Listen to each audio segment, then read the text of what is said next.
আমি red Collins. হরে কৃষ্ণ কৃষ্ণ কৃষ্ণ হরে হরে 16 শব্দের একটি সম্মোহনী ছন্দময় কীর্তন নিউ ইয়র্ক শহরের ইস্ট ভিলেজ অঞ্চলে অনেকের কাছে এলএসডি এবং অন্যান্য মাদকের বিকল্প হিসেবে এসেছিল।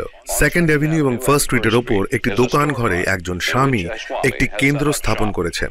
সেখানে তার আমেরিকান শিষ্যরা কৃষ্ণ ভাবনামৃত সম্বন্ধে শিক্ষা লাভ করছে। 1965 সালে ভক্তিবেদান্ত স্বামী প্রভুপাদ একটি মালবাহী জাহাজে করে কলকাতা থেকে নিউ ইয়র্ক শহরের উদ্দেশ্যে যাত্রা করেছিলেন। যদি কেউ আপনাকে গল্পটি বলতো আপনি হয়তো বিশ্বাস করতেন না, কিন্তু তিনি হচ্ছেন প্রভুপাদ। তার বয়স 70 বছর। তিনি কপতর্ক শূন্য, যোগাযোগহীন, সাফল্য লাভের কোনো রসদই তার কাছে নেই। তিনি একটি উদ্যোগ নিচ্ছেন, আর সেটি একটি আন্তর্জাতিক আন্দোলনে রূপান্তরিত হচ্ছে।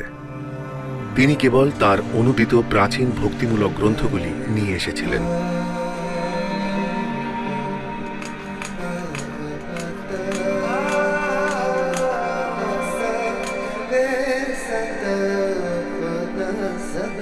আমার প্রধান উদ্দেশ্য হল জড় সভ্যতার বিরুদ্ধে একটি আন্দোলন গড়ে তুলতে চাই।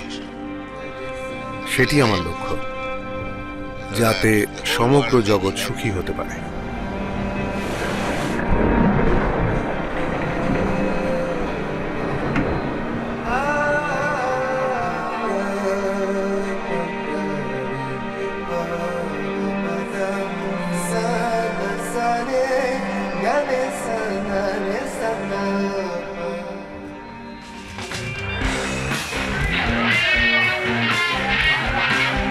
শ্রীল প্রভুপাদ আমেরিকায় পৌঁছলেন এক চরম অস্থিরতার মুহূর্তে। আমরা আমেরিকাকে এটি বলি যে সংবিধানের প্রতি বিশ্বস্ত হতে। প্রত্যেকেই প্রশ্ন করছিল, সকলেই উন্নত একটি জীবনের অনুসন্ধান করছিল। মানুষ আসছিল, কেউ টিকে ছিল, কেউ হাল ছেড়ে দিচ্ছিল। টিমোথি লিয়ারি এসেছিল মাদকের হুজুগ নিয়ে, কিন্তু তা যথেষ্ট ছিল না। আমরা বিকল্প একটি বাস্তবতা চেয়েছিলাম যা মাদকের দ্বারা প্রভাবিত ছিল না। হঠাৎ প্রাচ্য থেকেই নতুন শক্তি আসছিল। মানুষের দৃষ্টি ভারতের প্রতি নিবদ্ধ হতে থাকল। আমাদের মধ্যে একটা বোধ ছিল যে প্রবীণ মানুষেরা বিশেষ কিছু জানতেন। সত্যগুণ ছিল তাদের সহজাত এবং তারা ছিলেন বিজ্ঞ। প্রভুপাদ ঠিক সেই ঐতিহাসিক মুহূর্তে এখানে এসে পৌঁছেছিলেন। একেবারে সঠিক সময় তিনি অবতীর্ণ হয়েছিলেন। তিনি ছিলেন এমনই কৌতূহল উদ্দীপক। আমি বলতে চাইছি যে তাকে দেখাটাই বিস্ময়কর। ওয়াও! তিনি এমন একজন ব্যক্তিত্ব ছিলেন যিনি এক বিশেষ আনন্দ অনুভব করতেন, যার উচ্চ সম্বন্ধে অন্যদের কোনো ধারণাই ছিল না বা সেখানে প্রবেশও ছিল না, আর তাই তারা আকৃষ্ট হয়েছিল। তিনি বললেন যে বিপথগামী সভ্যতায় এক বিপ্লব বহন করে আনাই হল এই আন্দোলনের প্রধান উদ্দেশ্য। প্রভুপাদ তার পূর্বসূরীদের দ্বারা উপস্থাপিত মহান সংস্কৃতি ও মহান শিক্ষাকেই বহন করে এনেছিলেন।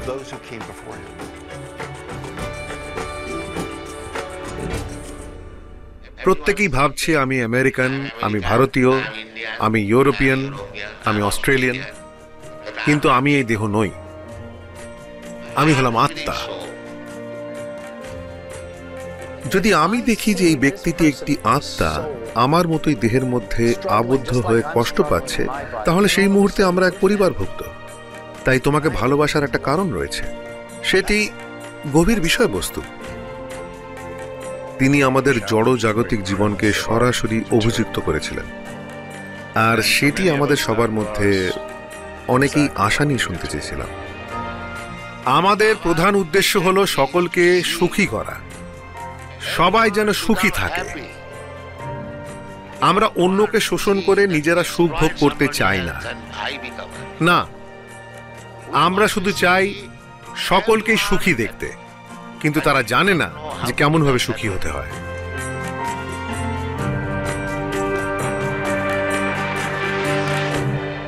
হরে কৃষ্ণ। মন্ত্র, আন্দোলন এবং স্বামী, যিনি এই সবকিছু আরম্ভ করেছিলেন। নিউ ইয়র্ক শহর, 1965।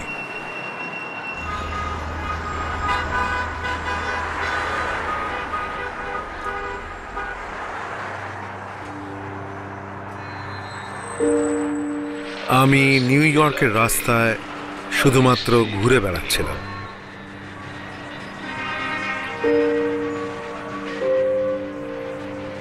আর ফিফথ অ্যাভিনিউ দেখছিলাম। বন্ধুহীন, অর্থহীন অবস্থায়, ঠিক যেন একটা ভবঘুরের মতো।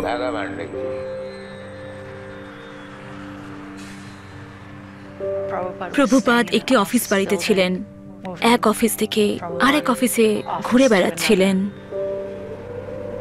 স্মরণকালের মধ্যে শীতলতম শীতকাল, নিউ ইয়র্ক স্টেট জাতীয় বিপর্যয়গ্রস্ত স্থান।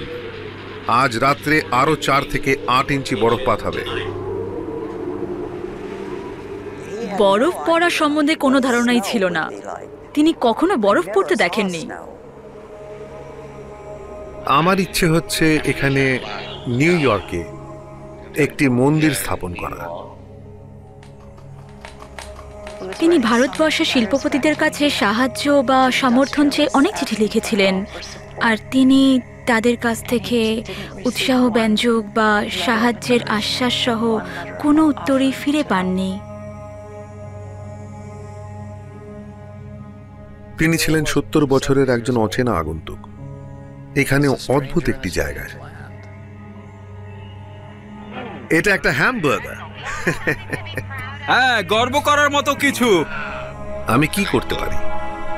এই মানুষেরা সব মদ, মাংস, যৌন জীবনে আসক্ত। তারা কিভাবে এটি গ্রহণ করবে? ওরা কিভাবে দর্শনের কথা বুঝবে? ওরা হয়তো বলে দেবে ফেরত যাও। শুধু একবার ভেবে দেখুন যে বিংশ শতাব্দীতে ঔপনিবেশিক ভারতবর্ষে বড় হয়ে ওঠা তার অবস্থা। লাইফ ম্যাগাজিনে উপস্থাপিত আমেরিকার চিত্রটি ছিল ভীতিপ্রদ শিল্পায়িত দেশ, বলশালী ব্যক্তিত্ব এবং আগ্রাসী কর্তৃপক্ষ সুলভ। প্রয়োজন ছিল আত্মসংযম, প্রয়োজন ছিল রাসের ভাবনা, কৃষ্ণ প্রেম, ভগবত প্রেম সম্বন্ধে বার্তা বহন করে আনার চিন্তা করাটাই সেই সময় ছিল নিরাশা ব্যঞ্জক একটি প্রস্তাব। আর সেই কাজটা খুবই কঠিন কাজ ছিল, আর সেটাই তাকে করতে হচ্ছিল। তার গুরুদেবের দ্বারা তিনি উপদিষ্ট হয়েছিলেন। গুরুদেব উপদেশ দিয়েছিলেন যে পাশ্চাত্যে গিয়ে ইংরেজি ভাষায় শ্রীকৃষ্ণের বাণী প্রচার করো, সমগ্র বিশ্বে এই শিক্ষার প্রসার করো। আমি আমার কয়েকটি গ্রন্থ, শ্রীমদ্ ভাগবতম, নিজেই গ্রন্থ বিক্রেতাদের কাছে খুব কষ্টে বিক্রি করেছিলাম। নিউ ইয়র্ক খুব ব্যয়বহুল শহর, কিন্তু আমি একজন দরিদ্র মানুষ।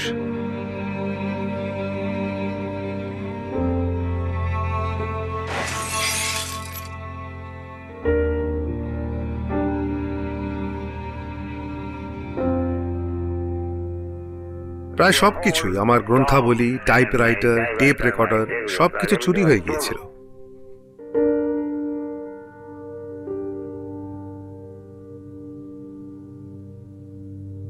আর সেই জন্য আমি প্রচন্ড বিষাদগ্রস্ত হয়ে পড়েছিলাম।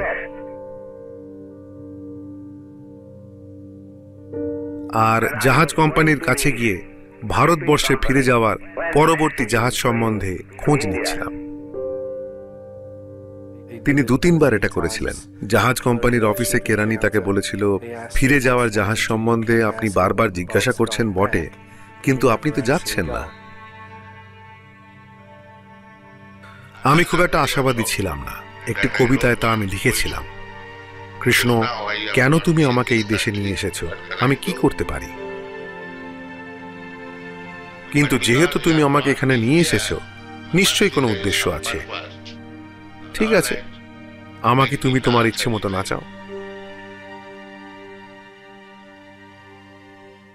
সাধারণত স্বামী, যোগী, বৌদ্ধ শিক্ষকরা সকলেই বর্ধেশ্বর শহর এলাকাতে গিয়ে থাকত এবং ধনী ব্যক্তিদের সাহায্য ও আর্থিক সহায়তা লাভ করত। যেমন কৃষ্ণমূর্তি আপার ইস্ট স্ট্যান্ডে চমৎকার একটি অ্যাপার্টমেন্টে থাকত, যেখানে ফ্রান্সের ঘরানার আদপে তৈরি আসবাবপত্রে সজ্জিত বৈঠকখানা ছিল। আর এখানে স্বামী ভক্তিবেদান্ত কলকাতার অনুন্নত জায়গার মতো হিপি অধ্যুষিত নানা ধরনের মাদকাসক্ত ও বিকৃত জীবনযাত্রায় অভ্যস্ত অস্বাভাবিক মানুষদের এলাকায় বসবাস করছিলেন। তাই মনে হয়েছিল যে তিনি প্রকৃতপক্ষে নিকৃষ্ট একটি স্থানে ঠিক জায়গা মতো কোনো এক ধরনের ছন্দ এবং আলোচ্যটা বহন করে আনছিলেন, যেখানে তার একান্ত প্রয়োজন ছিল।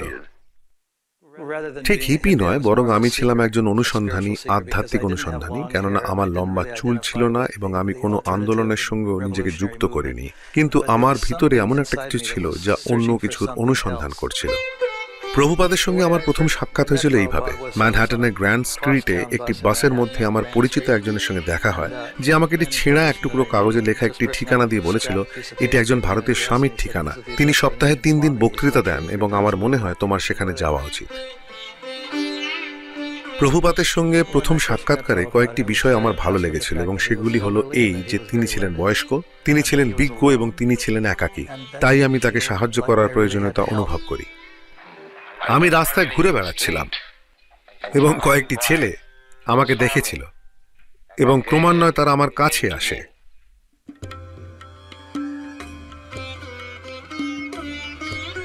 তারপর আমি মুকুন্দকে একটি অ্যাপার্টমেন্টের খোঁজ করতে বলি। আমি সংবাদপত্রের স্ট্যান্ডে গিয়ে ভিলেজ ভয়েস নামক পত্রিকাটিতে 26 নম্বর 2nd অ্যাভিনিউ এর বিজ্ঞাপন দেখি। এটি একটি উপহার সামগ্রীর দোকান ছিল, ম্যাচলেস গিফটস। তারা জানলা থেকে সেই নামটি সরিয়ে দিতে যাচ্ছিল। তিনি তাদের বললেন, না না, আমাদের কাছে ম্যাচলেস গিফটসই হচ্ছে উপহার। সেখানে সাধারণত 7 বা 8 জনের বেশি মানুষ থাকতো না। কেউ কেউ ছিল অনুসন্ধানী এবং হিপি, আর অন্যান্যরা আসছিল কি হচ্ছে তা দেখতে। সেটা ছিল বিভিন্ন ধরনের মানুষের সমাগম। আমি যেই প্রবেশ করলাম, উনি বললেন, তুমি ক্লান্ত, তুমি এখন ঘুমিয়ে পড়ো, এখানে শুয়ে পড়ো। এটা তোমার প্রথম দিন? যেটা সাধারণত হয়ে থাকে, যারা এইভাবে আসে তারা আসে এবং কখনোই যায় না।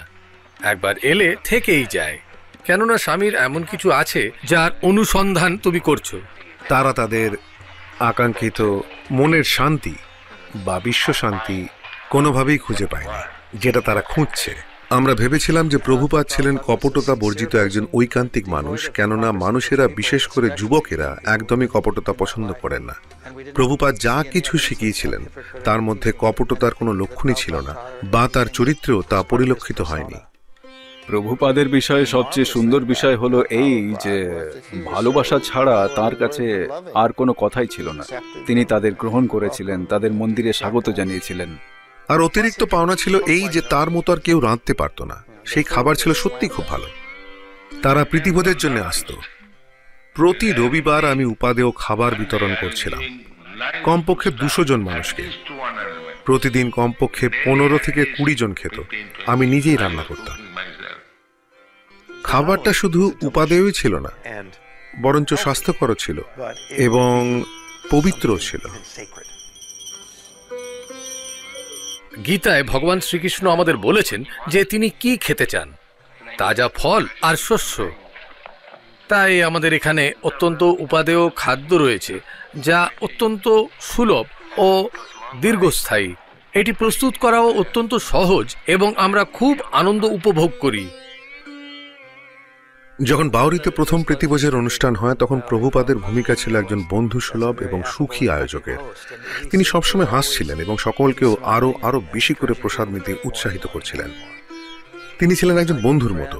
তিনি একটি প্রীতিভোজের আয়োজন করছিলেন এবং তিনি কেবল চাইছিলেন যে সকলেই যেন সুখী হয়।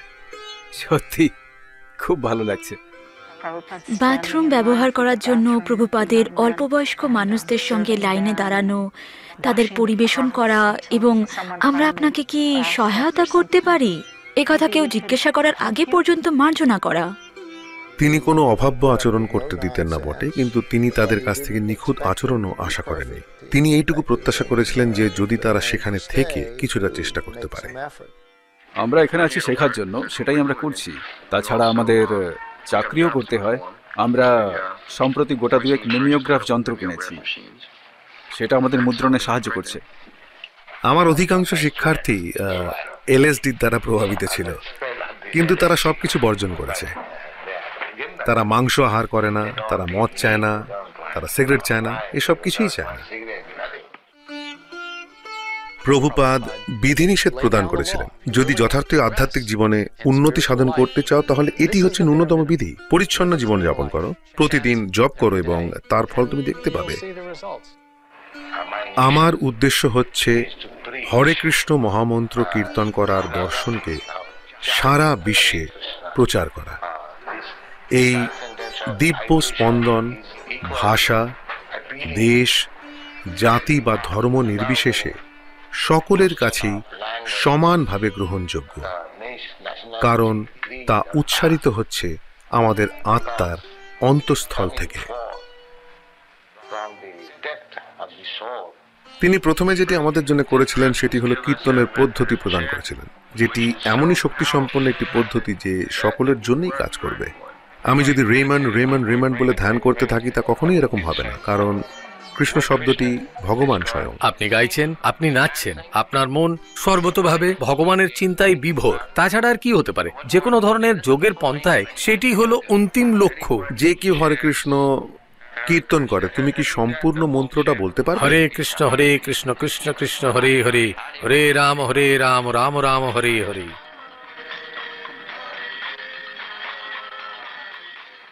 মাদকপন্থীরা নিকৃষ্ট কার্যকলাপের উচ্চ পর্যায়ে সক্রিয়, আর আমরা উৎকৃষ্ট কার্যকলাপের নিম্ন পর্যায়ে সক্রিয়। এটাই পার্থক্য। বিষয়টা একটু বুঝিয়ে বলতে পারেন? তোমরা কি বুঝতে পেরেছো? হ্যাঁ, বুঝতে পেরেছি। তারা উচ্চ স্তরে সক্রিয়, তারা এই আমাদের কোনো কিছু সম্বন্ধে কোনো ধারণা ছিল না। অতীতে আমরা কি ছিলাম, যাদের মাধ্যমে শ্রীল প্রভুপাদ এই আন্দোলনকে প্রসারিত করার চেষ্টা করেছিলেন। আমরা আমরা আমরা ছিলাম অপদার্থ। কলেজের পাঠ শেষ করার পর আমার ইংল্যান্ডে গিয়ে ব্যারিস্টার হওয়ার জন্য কিছু প্রস্তুতি চলছিল। আমার বাবা বাদ সাধলেন না। আমার বাবা চেয়েছিলেন যে আমি এই রকমই হই, সবকিছু সম্বন্ধে অবগত হই। তিনি কখনোই চাননি যে আমি একজন বিষয়ীর মতো অর্থ উপার্জন করি। তিনি কখনোই তা চাননি।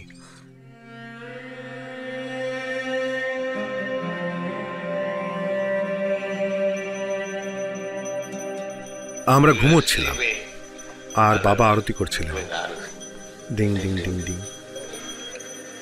পূজাই ছিল তার প্রধান কাজ। আমি তার কাছে আবদার করেছিলাম, বাবা আমাকে এই বিগ্রহ দাও, আমি পূজা করব। বাবা আমাকে ছোট্ট রাধাকৃষ্ণ কিনে দিয়েছিলেন এবং আমি ওনাকে অনুকরণ করছিলাম। আমাদের শেখানো হয়েছিল যে যে অন্ন আমরা খাই সে অন্ন মানুষের তৈরি নয়, তা ভগবত প্রেরিত, তা ভগবানের কৃপা। এটি হচ্ছে ভগবত চেতনা।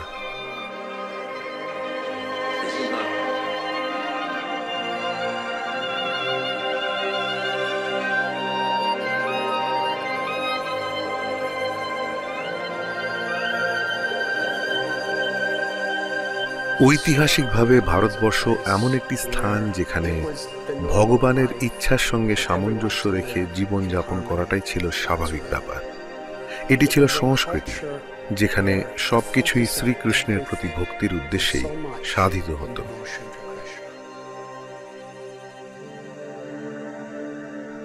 ভারতবর্ষের আধ্যাত্মিক সংস্কৃতি সমগ্র ইতিহাসে সর্বদাই মানব সমাজের কোনো না কোনো সময় আধ্যাত্মিক পুনরুজ্জীবনের প্রয়োজনীয়তার গুরুত্ব প্রতিপন্ন করেছে।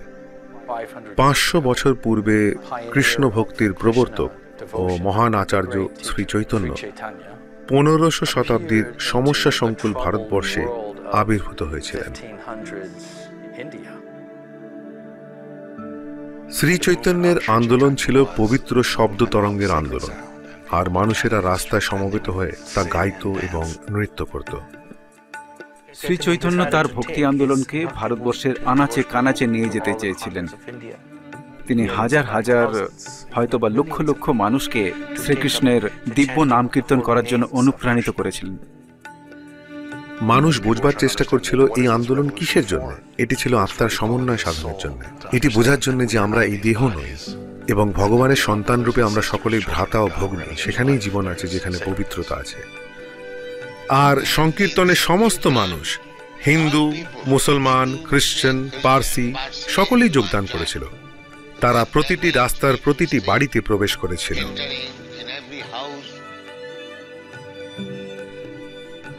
শ্রী চৈতন্য মহাপ্রভু বলেননি যে কেবল কৃষ্ণের নামই সংকীর্তন করতে হবে। যদি তোমার আরাধ্য কোনো ভগবান থাকেন আর যদি তার নাম ও ঠিকানা তোমার জানা থাকে, তাহলে তুমি তার কীর্তন করতে পারো।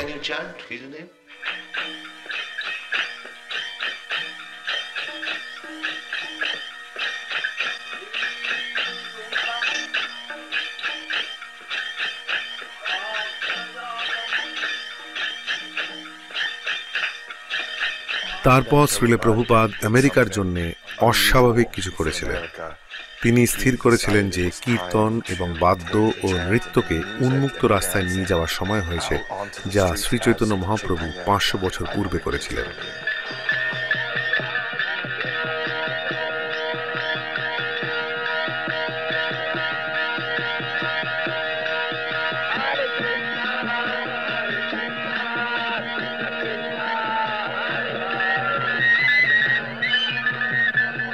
টমকিন স্কোয়ার পার্ক, 9 অক্টোবর 1966।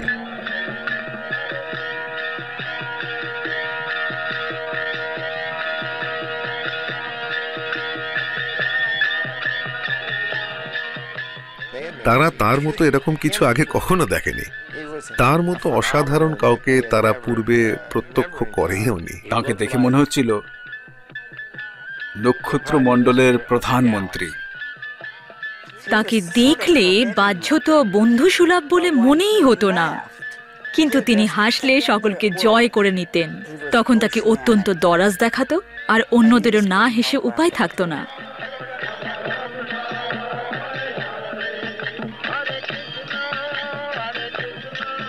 তার যথার্থ কোনো মৃদঙ্গ বা বাদ্যযন্ত্রও ছিল না। তিনি যে কোনো কিছুর ওপর তাল ঠুকে ছন্দ রক্ষা করতেন, কিন্তু তার কাছে ছিল কৃষ্ণ নাম। তিনি এত বিশ্বাসের সঙ্গে কীর্তন করতেন যে তা সমগ্র জগতের মানুষকে তার প্রতি আকৃষ্ট করত।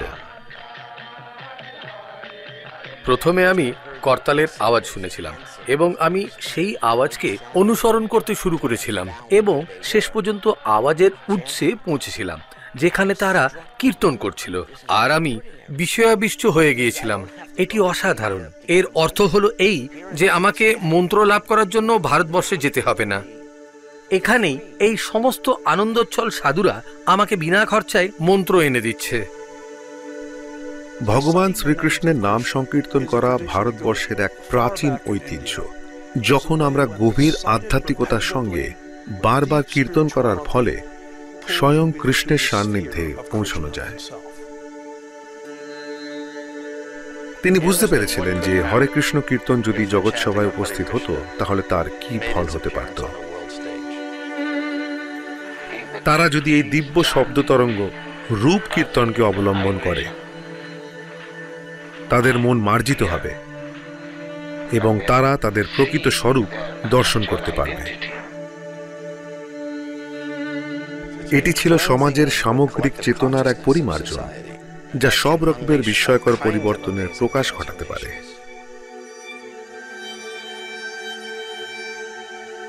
নিউ ইয়র্ক টাইমস একটি ছবি পাবলিশ করেছিল। তার নিচে লেখা ছিল, স্বামীর অনুগামীরা পার্কে আনন্দানুভূতি লাভ করছে। প্রভুপাদ বলেছিলেন, নিউ ইয়র্ক টাইমস পৃথিবীর অত্যন্ত গুরুত্বপূর্ণ একটি সংবাদপত্র। এই সংবাদটি আমার আন্দোলনের প্রারম্ভকে সূচিত করেছে।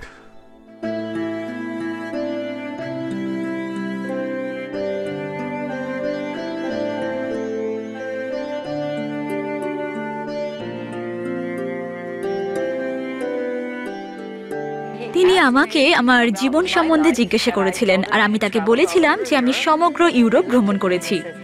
তিনি আমার দিকে তাকিয়ে বলেছিলেন, ও তুমি এত অল্প বয়সে এত ভ্রমণ করেছো? আর আমি বলেছিলাম, হ্যাঁ স্বামীজি, কিন্তু সে সবকিছুই আমাকে সুখী করতে পারেনি। আর তিনি সুন্দর হাসিতে উদ্ভাসিত হয়ে বলেছিলেন, ওই হ্যাঁ, এটাই সবচেয়ে প্রয়োজন। আমি অত্যন্ত আনন্দিত যে কৃষ্ণ সুন্দর সুন্দর সমস্ত ছেলে মেয়েদের আমাকে সাহায্য করার জন্য পাঠিয়েছেন।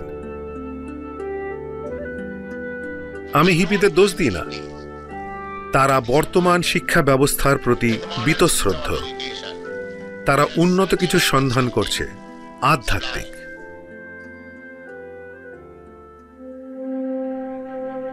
ষাটের দশকের বিশেষত্ব হলো এই যে সেই সময় অনেক কিছুর চর্চা একসঙ্গে চলছিল।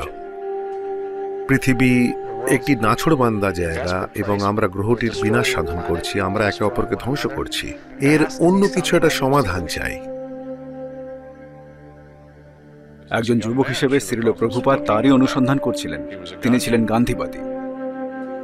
আমি গান্ধীর একজন অনুগামী ছিলাম। 1920 সালে আমি অসহযোগ আন্দোলনে যোগদান করেছিলাম। প্রভুপাদ গান্ধীর আন্দোলনের প্রতি আকৃষ্ট হয়েছিলেন, কেননা সেই প্রতিবাদ ছিল অহিংসামূলক, অসহনীয় পরিস্থিতির বিরুদ্ধে প্রতিবাদ করার সময়। কিন্তু তিনি যখন তার গুরুদেবের সাক্ষাৎ লাভ করেন, তখন ঘটনা এক নতুন মোড় নেয়, আর তিনি জানতে পারেন যে আরেক ধরনের আন্দোলন চলছে যা অনেক বেশি গুরুত্বপূর্ণ, এক উচ্চতর উদ্দেশ্য, আধ্যাত্মিক উদ্দেশ্য, রাজনৈতিক উদ্দেশ্য নয়।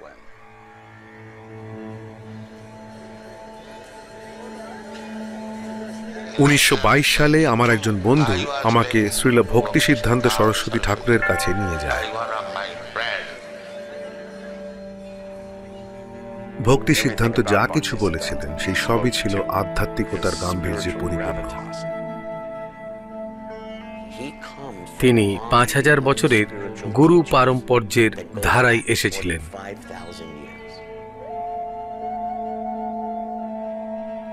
ভক্তি সিদ্ধান্ত সরস্বতীর সার্বিক বার্তা ছিল যে তুমি আত্মা, চেতনা জীবন দান করে দেহকে সজীব করে তুলেছে, আর সেই জীবনের প্রকৃতি কি? এটি হলো নিত্য, এটি আত্মসচেতন, সর্বসুখী এবং আনন্দোচ্ছল।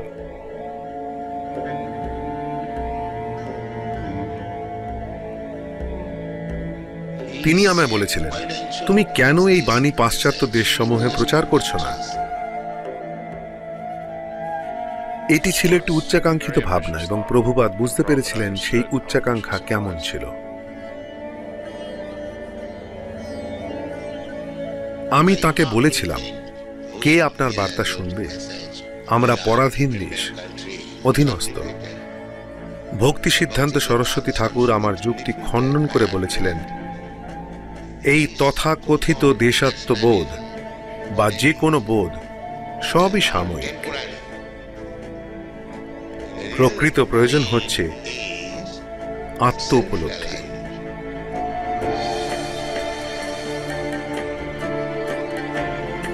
সেটি ছিল একটি বিশ্বজনীন বার্তা, আর তা অবশিষ্ট বিশ্বের কাছে বিতরণ করা উচিত।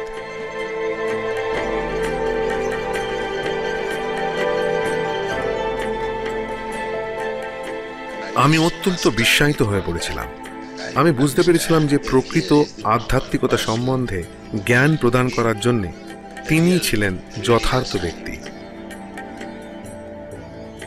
জীবনের আসল রহস্যটা কি কি হয় যা জীবনের সার্বিক পরিবর্তন সাধন করে?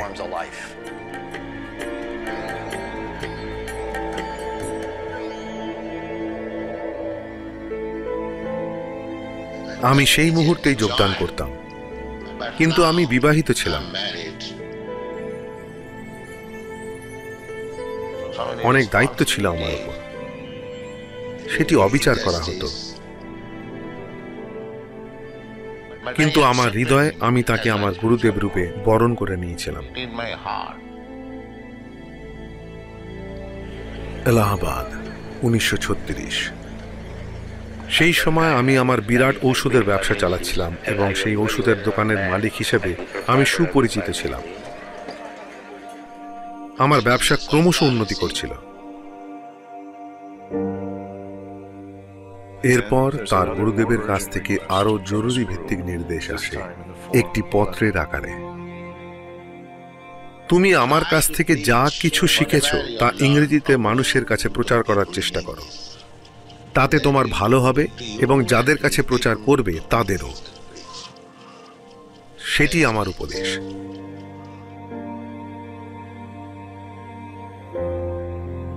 তারপর 1936 সালে তিনি অপ্রকট হন।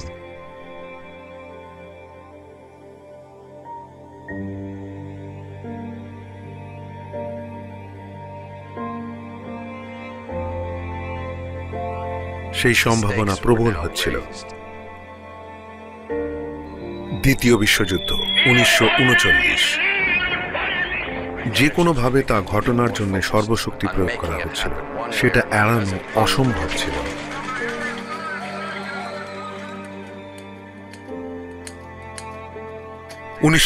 সালে শ্রীল ভক্তি সিদ্ধান্ত সরস্বতী ঠাকুরের আবির্ভাব তিথিতে আমি ব্যাক টু গডহেড পত্রিকা শুরু করি। যে প্রবন্ধগুলি তিনি লিখেছিলেন তাতে তিনি মানুষের লোভকেই দ্বিতীয় বিশ্বযুদ্ধের কারণ বলে ব্যাখ্যা করেছিলেন। কেমন করে আধ্যাত্মিক অজ্ঞানতায় মানুষ এবং দেশগুলির মধ্যে বিবাদের সৃষ্টি করছে।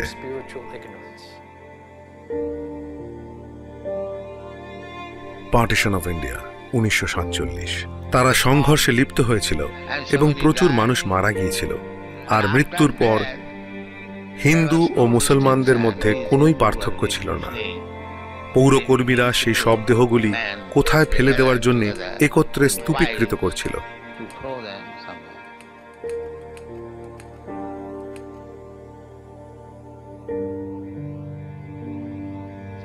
অনেক সময় আমি আমার গুরুদেবের স্বপ্ন দেখতাম, তিনি আমাকে ডাকছেন এবং আমি তাকে অনুসরণ করছি।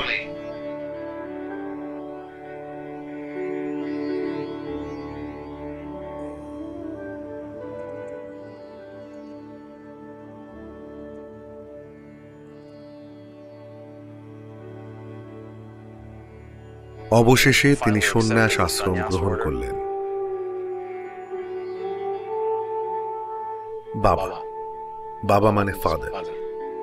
আমি তার পুত্র, তিনি আমার পিতা। আর আমি প্রভুপাদের শেষ সন্তান, সর্বকনিষ্ঠ ও সর্বশেষ। তিনি ছিলেন ব্যক্তিত্ব সম্পন্ন ও খুব সম্মানীয় ছিলেন।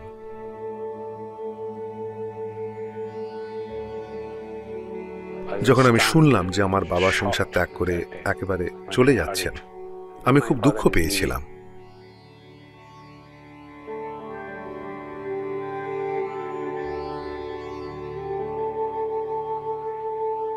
তিনি আমাকে ডেকে বললেন যে তোমার মাকে ও তোমার পরিবারের দেখাশোনা করো।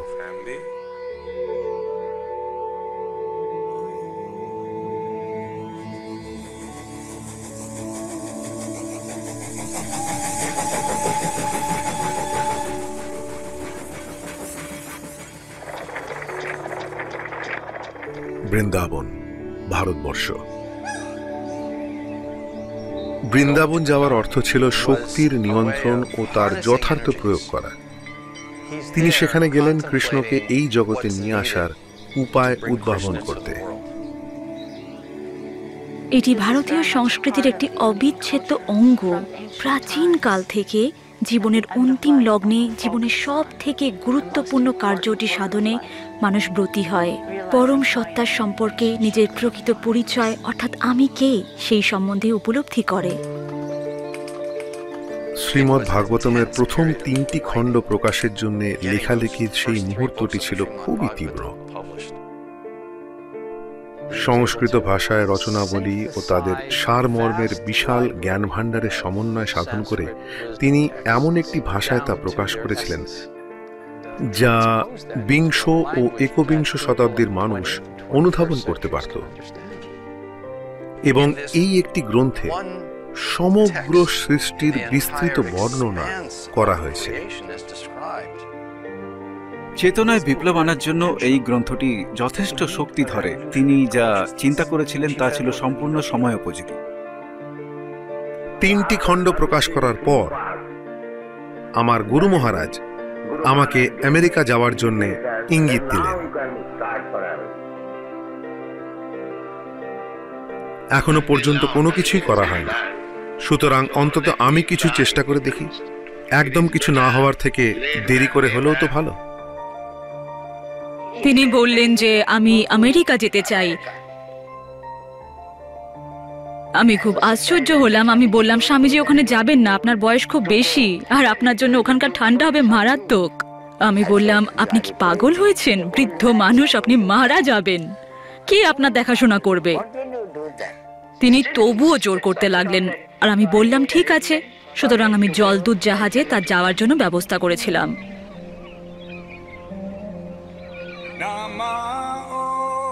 আমরা কি স্বামী এসি ভক্তিবেদান্তের সঙ্গে কথা বলছি? হ্যালো স্বামীজি। হ্যাঁ, এই জীবনের পূর্ণতা কি? ও, নিজের প্রকৃত সত্তা সম্বন্ধে জানাই হচ্ছে এই জীবনের পূর্ণতা। আমি কি এখানেই শুরু? আমি কেন দুঃখ কষ্ট ভোগ করছি? এর কি কোনো সমাধান রয়েছে? সুতরাং নিজেকে জানা, হ্যাঁ, নিজেকে চেনা। হ্যাঁ, আপনি হরে কৃষ্ণ কীর্তন শুনেছেন? না, শোনান।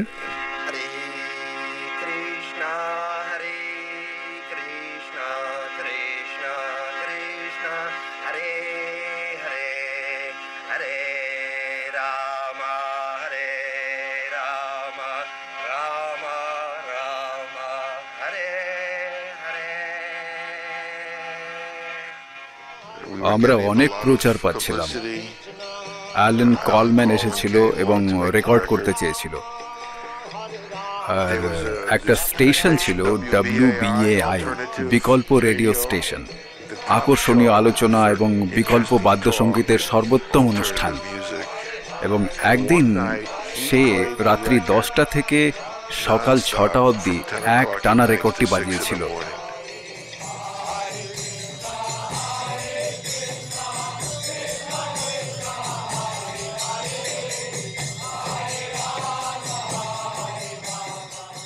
প্রভুপাদের হরে কৃষ্ণ মুভমেন্টের একটি মৌলিক গুণ ছিল সামাজিক প্রথা ভেঙে অনুগামীদের রাস্তায় কীর্তন এবং নৃত্য করতে পাঠানো।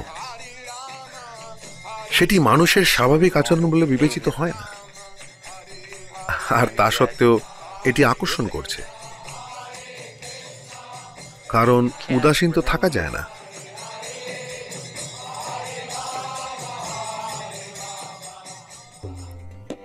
আমরা স্টে হাই ফর এভার বলে একটি প্রচারপত্র তৈরি করেছিলাম। মানুষ সত্যি তার মধ্যে রসদ পেয়েছিল।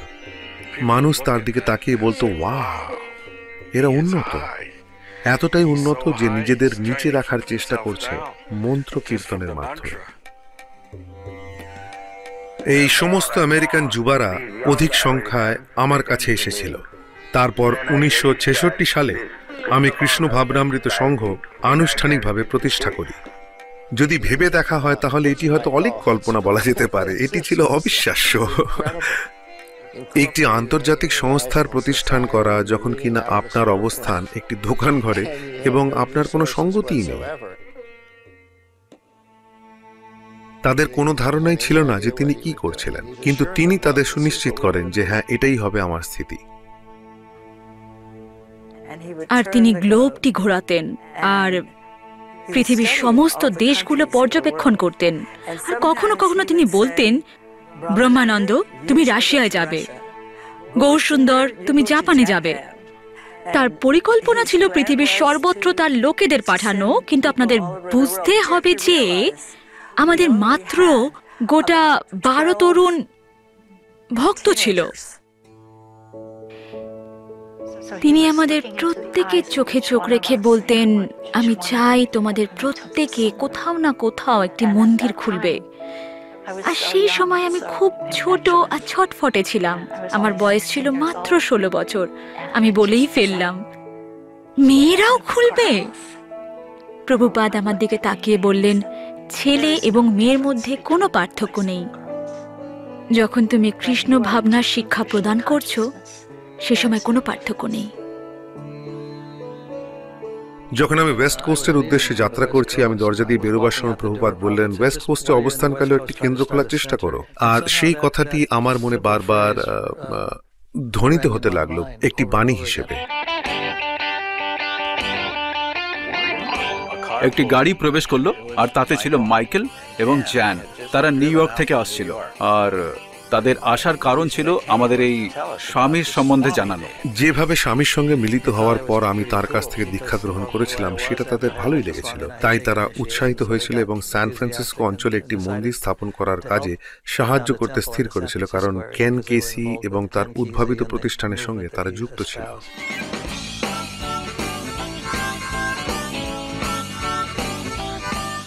সেই দিনগুলিতে স্যান ফ্রান্সিসকো ছিল সাংস্কৃতিক পরিবর্তনের, যাকে আমরা এখন বলি হিপি আন্দোলন, তার মুখ্য কেন্দ্র। আর ছোট্ট এই অঞ্চলটিতে হঠাৎই 1 লক্ষ তরুণের বসবাস। হিপিদের অত্যন্ত সুন্দর একটা দিক ছিল যে তারা অনুসন্ধান করছিল, তারা ছিল অনুসন্ধিৎসু। তাদের যা শেখানো হয়েছিল তার থেকে আরো উন্নত কিছু তারা চাইছিল। অ্যাভিলন বলরুম ছিল প্রাচীন একটি নৃত্য কেন্দ্র, এবং প্রতি সপ্তাহান্তে তারা সেখানে রক অ্যান্ড রোল নাচের অনুষ্ঠান করত।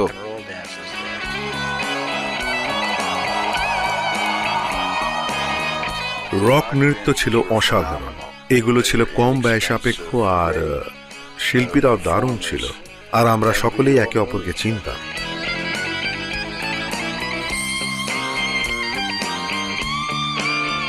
স্বামীর থাকার জন্য একটা জায়গা পাওয়ার মতো কোনো অর্থই আমাদের কাছে ছিল না। যদি গ্রেটফুল ডেড নামক দলটি আমাদের সঙ্গে বিনা পারিশ্রমিকে অনুষ্ঠান করতে রাজি হতো, তাহলে হয়তো কিছু অর্থ সংগ্রহ করতে পারতাম। আমরা সত্যি এই বড় মিউজিক্যাল ব্যান্ডগুলিকে বিনা পারিশ্রমিক অনুষ্ঠান করাতে পেরেছিলাম, বিনা কোনো পারিশ্রমিক নিয়ে। সুতরাং আমরা স্বামীকে নিউ ইয়র্ক থেকে আসার জন্য টিকিট পাঠিয়েছিলাম। স্বামী এলেন, র্যালফ নামক কুকুরটি দৌড়াদৌড়ি করে বেড়াচ্ছে। ঠিক সেই সময়ে আমরা ওই ব্যক্তিটিকে দেখি। তিনি আমাদের দেখা অন্যান্য সমস্ত মানুষদের থেকে সম্পূর্ণ আলাদা। আমাদের কাছে তিনি কোনো বৃদ্ধ ছিলেন না, তাকে দেখে সজীব, নবীন ও তারুণ্যে ভরপুর মনে হচ্ছিল। এটি একটি বড় অনুষ্ঠান হয়েছিল, এটির নাম দেওয়া হয়েছিল মান্ত্রা রক ড্যান্স, এবং টিমোথি লিয়ারি এসেছিল। আর অ্যালেন গিন্সবার্গ সকলের সঙ্গে তার পরিচয় করে দিয়েছিলেন। একেবারে নিখুঁত আয়োজন। আমাদের একটা ভয় ছিল হেলস এঞ্জেলস আমাদের বাতিল করে দিতে পারে, তাই আমাদের নিরাপত্তার দায়িত্ব তাদের দেওয়া হয়েছিল।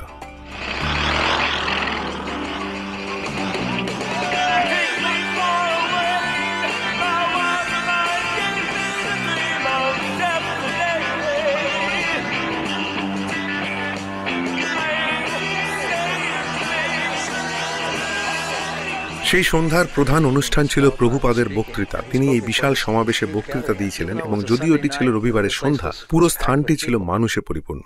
হরে কৃষ্ণ কৃষ্ণ কৃষ্ণ হরে হরে। আমরা যদি ভক্তি সহকারে ও নিষ্ঠার সঙ্গে এই দিব্য শব্দ তরঙ্গের কীর্তন করি, সেটি হচ্ছে ধ্যানের ও যোগের সর্বোচ্চ পন্থা। আর তারপর সমস্ত দলগুলি মঞ্চে উঠে এসেছিল এবং এক স্বতঃস্ফূর্ত কীর্তন শুরু করে দিয়েছিল, যেন সমস্ত সভাগৃহে তড়িৎ প্রবাহ হচ্ছিল। প্রত্যেকেই তা অনুভব করছিল। আমি দেখতে পাচ্ছিলাম যে সেটি সত্যিই তার পছন্দ হয়েছিল, তা তার খুব ভালো লেগেছিল। তিনি আবিষ্ট হয়ে গিয়েছিলেন। তিনি সেই ঘরের প্রত্যেকের মধ্যে অনুসন্ধানের ক্ষুদ্র সম্ভাবনাটি দর্শন করেছিলেন এবং তাকে বৃহৎ আকারে পরিণত করেছিলেন। আর আমার তো স্বামীর প্রতি শ্রদ্ধা লক্ষ লক্ষ গুণ বেড়ে গেছিল। Hippie Hill Golden Gate Park, 1967।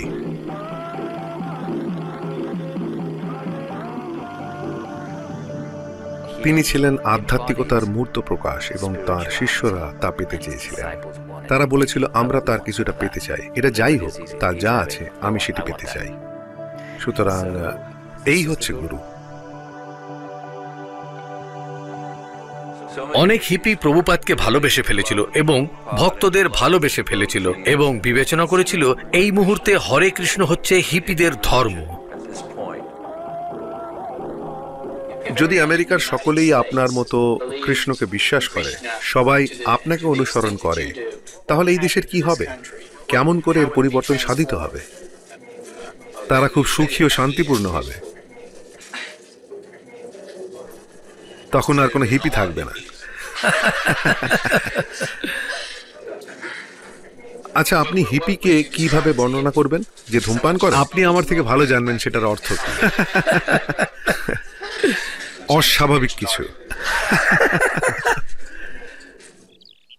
আর তিনি প্রতিদিন আমার সঙ্গে বসতেন, সকালে এবং সন্ধ্যায়, কৃষ্ণের সম্বন্ধে এবং দর্শনের বিষয়ে আমাদের বলতেন। প্রভুপাদ, কৃষ্ণকে কৃষ্ণ ঐতিহাসিক একজন ব্যক্তিত্ব, কিন্তু তিনি পরমেশ্বর ভগবান। অনেক সময় মানুষ বলে যে ভগবান অবতার রূপে আসতে পারেন না, কিন্তু সেটা সত্য নয়। আমরা সেই বিষয়ে একমত নই। যদি আমরা বলি যে ভগবান আসতে পারেন না, তাহলে ভগবান আমাদের আজ্ঞার অধীন হয়ে যান। তিনি এত মহান এবং স্বতন্ত্র, তাহলে তিনি কেন আসবেন না? যদি তিনি চান, তিনি আসতেই পারেন। তিনি যদি যথার্থই মহান হন, তিনি যা ইচ্ছে তাই করতে পারেন। সেটি ভগবানের অবস্থান।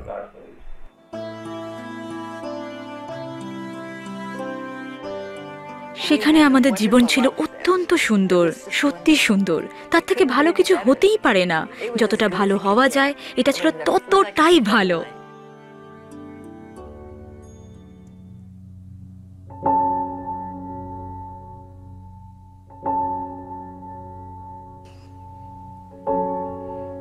তারপর একদিন সারা শরীর তার কাঁপছিল। স্বামীজির হার্ট অ্যাটাক হলো। সবকিছু দেখে শুনে মনে হলো তিনি এই জগৎ ছেড়েই চলে যাচ্ছেন। আর তাই ভক্তরা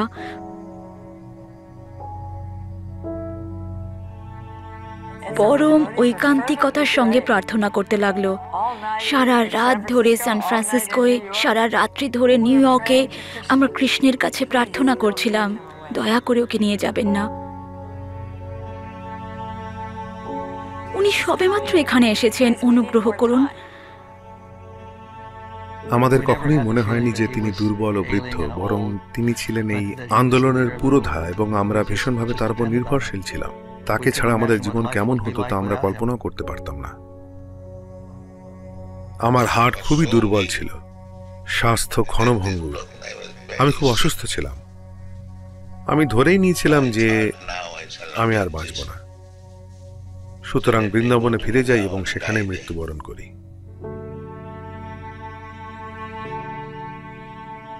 আমরা সত্যি খুব উদ্বিগ্ন ছিলাম, কারণ আমরা ভেবেছিলাম যে তিনি ভারতে গেলে সেখানেই থেকে যাবেন। আমরা জানতাম না আমাদের কি করণীয়। শ্রীল প্রভুপাদ আমাদের বলেছিলেন, হরে কৃষ্ণ জপ করে যাও। আমরা সকলে এক সূত্রে আবদ্ধ। তোমরা এখানে কীর্তন করবে আর আমি ওখানে করব, এবং এই স্পন্দন সমগ্র গ্রহলোকে আলোড়িত করবে। তিনি শ্রীল ভক্তি সিদ্ধান্তের ছবির দিকে ফিরে বললেন, এখানের একদল মানুষ যারা আমাদের শিক্ষায় ও আচরণে সম্পূর্ণ শিক্ষিত নয়, কিন্তু অত্যন্ত আন্তরিক এবং খুবই উৎসাহী।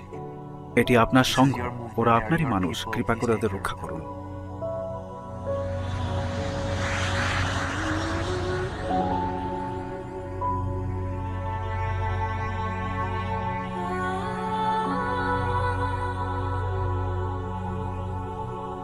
আমরা দিশেহারা হয়ে পড়েছিলাম। তিনি যে আর ফেরত আসবেন না, সেই ধারণাটিকে আমরা মেনে নিতে পারছিলাম না।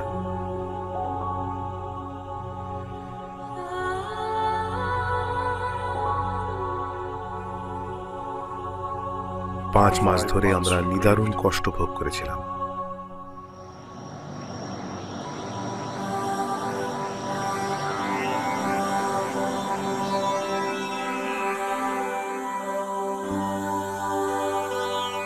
তারপর আমরা খবর পেলাম যে প্রভুপাদ অনেকটা ভালো হয়ে উঠেছেন।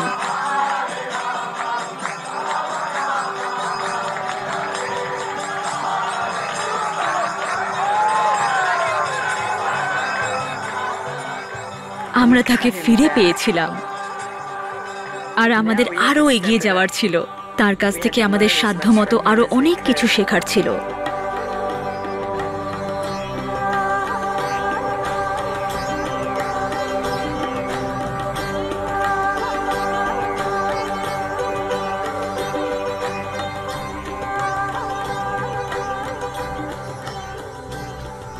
প্রথম থেকেই আমাদের লক্ষ্য ছিল প্রভুপাদের জন্য সত্যি বড় কিছু একটা করি, আর 1968 সালে বিটলদের থেকে বড় আর কিছুই ছিল না।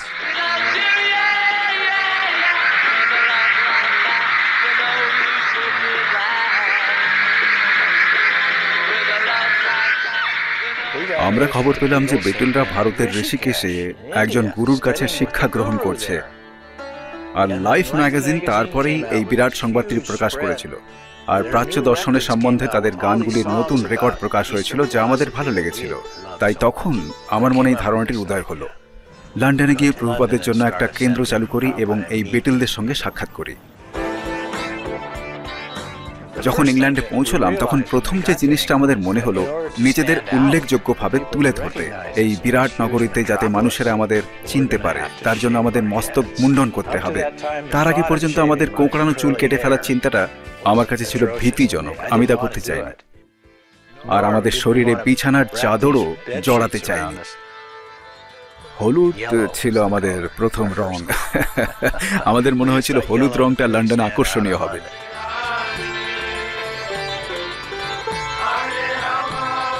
আমরা আমাদের নাম দিয়েছিলাম Radha Krishna temple, the rock group. Rock সঙ্গীতানুষ্ঠানে আমরা আমন্ত্রণ পেতে শুরু করলাম।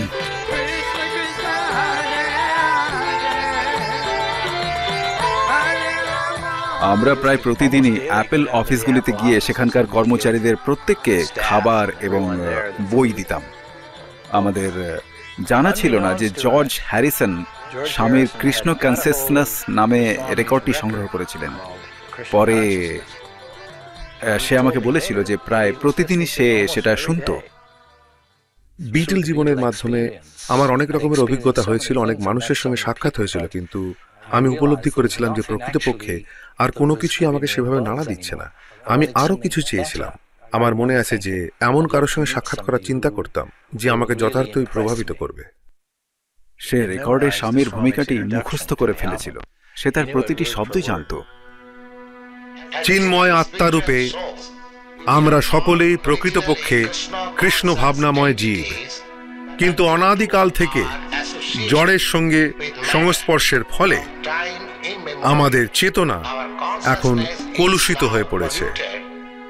জীবনের এই স্তরে আমরা সকলেই জড়া প্রকৃতিকে শোষণ করছি, কিন্তু তার ফলে আমরা আরো বেশি করে জটিলতায় জড়িয়ে পড়ছি। একদিন অ্যাপেল রেকর্ডস অফিসে গেছি, আর জর্জ হ্যারিসনও তখন সেখানে ছিল। সে আমাকে একদম পেছনে কিছু লোকের সঙ্গে বসে থাকতে দেখেছিল। সে দরজা খুলে সমস্ত লোকের মধ্যে দিয়ে হেঁটে সোজা আমার কাছে এসে বলেছিল, তোমরা কোথায় ছিলে? আমি তোমাদের সঙ্গে সাক্ষাৎ করার জন্য অপেক্ষা করে আছি। কোভেন্ট গার্ডেনের যে বাড়িতে আমরা ছিলাম, জর্জ সেখানে আমাদের সঙ্গে দেখা করতে এসেছিল। সেই হরে কৃষ্ণ মন্ত্রে এতটাই মুগ্ধ হয়েছিল যে তৎক্ষণাৎ বলেছিল, চলো একটা রেকর্ড বানানো যাক। সুতরাং আমরা সবাই অ্যাবে রোড স্টুডিও গিয়েছিলাম, সেই রেকর্ডটি করেছিলাম, হরে কৃষ্ণ মন্ত্র। আমাদের মধ্যে কেউই এর আগে এরকম কিছু করেনি। পল ম্যাকার্টনি সেখানে ছিল এবং সে বাদ্য সংযোজনে সহায়তা করেছিল, এবং জর্জ আমাদের সঙ্গে বাজিয়েছিল। তার একটা ছোট হারমোনিয়াম ছিল, বসে বাজানোর জন্য পুষ্পাঙ্কিত একটি হারমোনিয়াম। আর সেখানে উপস্থিত সমস্ত অ্যাপেল কর্মচারীরা সমবেত সেই সঙ্গীত পরিবেশনে অংশগ্রহণ করেছিল।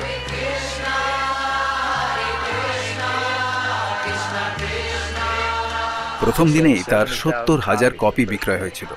অ্যাপল আমাদের জন্য ভ্রমণের আয়োজন করেছিল।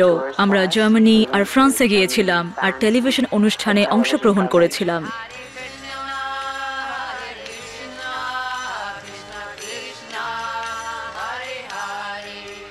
সানডে টাইমস পত্রিকা আমাদের নিয়ে একটা প্রতিবেদন প্রকাশ করতে চেয়েছিল, আর আমরা কৃষ্ণ ভাবনা লন্ডনকে চমৎকৃত করেছে শীর্ষক সংবাদটি প্রভুপাদকে পাঠাতে পেরেছিলাম।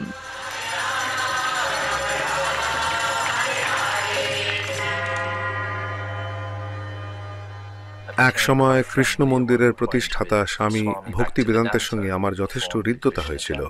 তারা আমাকে ফোন করে বলতো, মন্দিরে এসো, স্বামী এখানেই আছেন এবং তিনি তোমাকে দেখলে খুব খুশি হবেন। আর আমি চরম অস্বস্তিতে পড়তাম এবং ভাবতাম, আমি কি করে মন্দিরে যাব যখন আমার জীবনযাপন এই রকম। কিন্তু তারপর আমি যেতাম, আর সেখান থেকে ফিরে আসার সময় সবসময় ভাবতাম, হে প্রভু, আপনাকে ধন্যবাদ।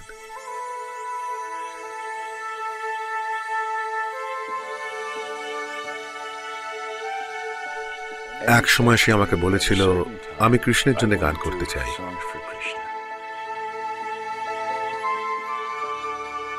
আমরা অ্যাপেলের মঞ্চে গেলে সে বলল, এই গানটি।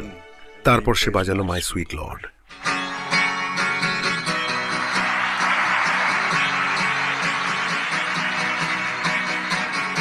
হরে কৃষ্ণ।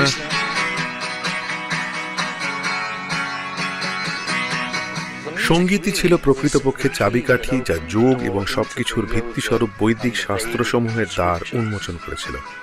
এটি হলো আমাদের জীবনের মূল ভিত, আর এটি আমার জীবনে এক ধরনের আধ্যাত্মিক শক্তির সঞ্চার করেছিল।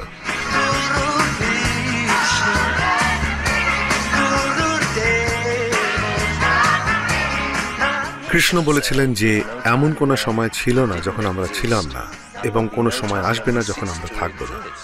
কেবল যার পরিবর্তন হয় তা হলো দেহ।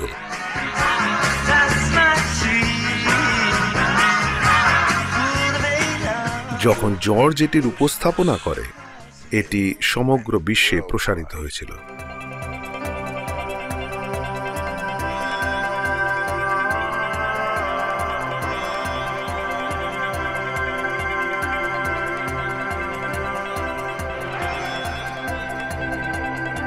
জীবন ছিল এক ধরনের রোমাঞ্চকর অভিজ্ঞতা। তিনি আমাকে ফোন করতেন আর বলতেন, আমরা প্যারিস, বম্বে, সিডনি এবং এইমাত্র আরেকটা নাইরোবি থেকে আমন্ত্রণ পেয়েছি। কোথায় তোমার মনে হয় আমাদের যাওয়া উচিত? তখন আমি শিখে গেছি যে অনুন্নত জায়গাটির নামই করতে হবে। প্রভুপাদ, আমার মনে হয় আমাদের নাইরোবি যাওয়া উচিত। আমিও সেই কথাই ভাবছিলাম। তিনি সর্বদা সেখানেই যেতে চাইতেন যেখানে উন্নতির হার ন্যূনতম, যেখানে তিনি সবচেয়ে বেশি অবদান রাখতে পারতেন।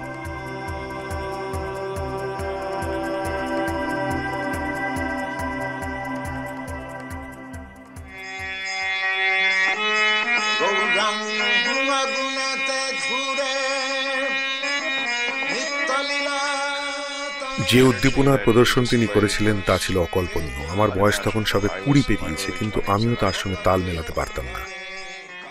তারপর 60-এর দশকের শেষের দিকে এবং 70-এর প্রারম্ভে ইসকনের বিস্ফোরণ ঘটেছিল। মানুষ দলে দলে যোগদান করছিল। তিনি তার পত্রের মাধ্যমে সবকিছু পরিচালিত করতেন। প্রভুপাদ তার ছাত্রদের কাছ থেকে শয়ে শয়ে পত্র পেতেন এবং তিনি স্বয়ং তাদের প্রত্যেককে উত্তর দিতেন। প্রভুপাদ এমন কোনো পত্র পাননি যেটির তিনি উত্তর দেননি। শ্রীল প্রভুপাদের কাছ থেকে পাওয়া পত্রগুলি সম্ভবত আমাদের এগিয়ে নিয়ে যাচ্ছিল, আর যখনই পত্র আসতো তা উচ্চস্বরে পাঠ করে শোনানো হতো। আর সেই সমস্ত পত্রের অনেকগুলি আবার 2 বা 3 পৃষ্ঠা দীর্ঘ, যেখানে তিনি সব রকম খুঁটিনাটি উত্তর দিতেন। তিনি বলতেন, এটা করো, তারপর তুমি ওটা করো, তারপর তুমি এটা করো, এবং প্রসঙ্গক্রমে মেলানির কাশির জন্য তাকে এই ধরনের সিরাপ দাও এবং সব রকমের বিশদ বিবরণ। অনেক সময় আমি তার ঘরের বাইরে কাউকে চাপার স্বরে বলতাম, না, এখন তার সঙ্গে দেখা হবে না, আর তখনই শুনতে পেতাম, ওদের আসতে দাও। তুমি কেমন আছো? তোমায় ভালো দেখাচ্ছে, আগের থেকে সুস্থ লাগছে, অনেক ভালো। শেষবার তোমায় যখন বৃন্দাবনে দেখেছিলাম তার থেকে। যেই আসতো তার সঙ্গে তিনি সাক্ষাৎ করতেন। সকলের জন্যই প্রভুপাদের সময় ছিল।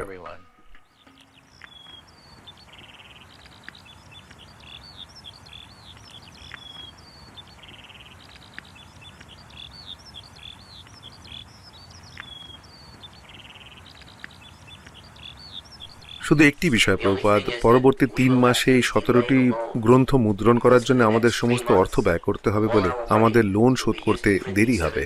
সর্বপ্রথমে গ্রন্থ, তারপর লোন। আমরা মুদ্রণ আটকে রাখতে পারি না, সেটা কখনোই সম্ভব নয়। আমেরিকান ভক্তি বেদান্ত বুক ট্রাস্টের প্রধান রূপে আমাকে শ্রীল প্রভুপাদ বলতেন, ঠিক আছে, এখন এখানে অর্থ পাঠাও, এখানে এখন অর্থ পাঠাও। তাই আমি দেখছি প্রভুপাদ এই হরে কৃষ্ণ আন্দোলন গড়ে তুলছেন তার গ্রন্থ বিতরণের মাধ্যমে।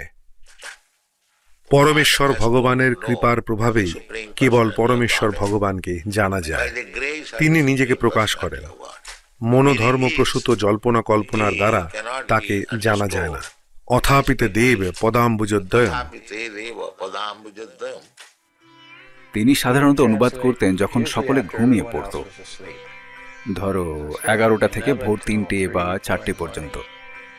আপনারা অনুমান করতে পারছেন যে তার ওই বয়সে অত গ্রন্থ অনুবাদ করা, গীতা, শ্রীমদ্ ভাগবতম, যা এক বিশাল কার্য, 18,000 শ্লোকের অনুবাদ করা, তাদের প্রত্যেকটির জন্য ভাষা রচনা করা, সেগুলির তীব্রতা ও গুরুত্ব এবং করুণা যা প্রকাশ পেয়েছে প্রত্যেকটি বাক্যের মধ্যে। তার শব্দগুলির মধ্যে রয়েছে প্রভূত শক্তি। এটি তার হৃদয়ের পূর্ণ অভিব্যক্তি যা প্রকাশ পেয়েছে। তিনি তার যথাযথ অনুবাদ, ভাষ্য ও তাৎপর্যের দ্বারা বহু মানুষের জীবনে আমূল পরিবর্তন সাধন করেছিলেন। বাস্তবিকই অত্যন্ত পাণ্ডিত্যপূর্ণ উপস্থাপনা। তিনি চেয়েছিলেন প্রাজ্ঞ মানুষেরা যেন তার শব্দসমূহ যাচাই করার মাধ্যমে এই গ্রন্থের বিষয় পুঙ্খানুপুঙ্খভাবে অনুসন্ধান করে, আর বিভিন্ন ধরনের মানুষকে দিয়ে তিনি সেই গ্রন্থগুলি যাচাই ও অনুসন্ধান করিয়েছেন। প্রথম প্রয়োজন হলো আপনাকে আত্মনির্ভরশীল হতে হবে। সেটি ভগবানের ব্যবস্থাপনা। প্রভুপাদ প্রকৃতির ছন্দে তাল মিলিয়ে জীবনযাপন করার পক্ষে সওয়াল করেছেন এবং নিজেদের স্বনির্ভরশীল কৃষিপল্লীতে বসবাস করে এবং ভগবানের প্রদত্ত সমস্ত দান কৃত্রিমভাবে পরিবর্তন না করে প্রকৃতির দানরূপে তার পূর্ণ সদ্ব্যবহার করার মাধ্যমে। আমি সমগ্র বিশ্ব পরিভ্রমণ করেছি। এত খালি জমি পড়ে রয়েছে যে আমরা যদি খাদ্যশস্য উৎপাদন করি তাহলে আমরা বর্তমান জনসংখ্যার 10 গুণ মানুষকে ভালোভাবে খাওয়াতে পারব। পৃথিবীতে অভাবের কোনো প্রশ্নই নেই।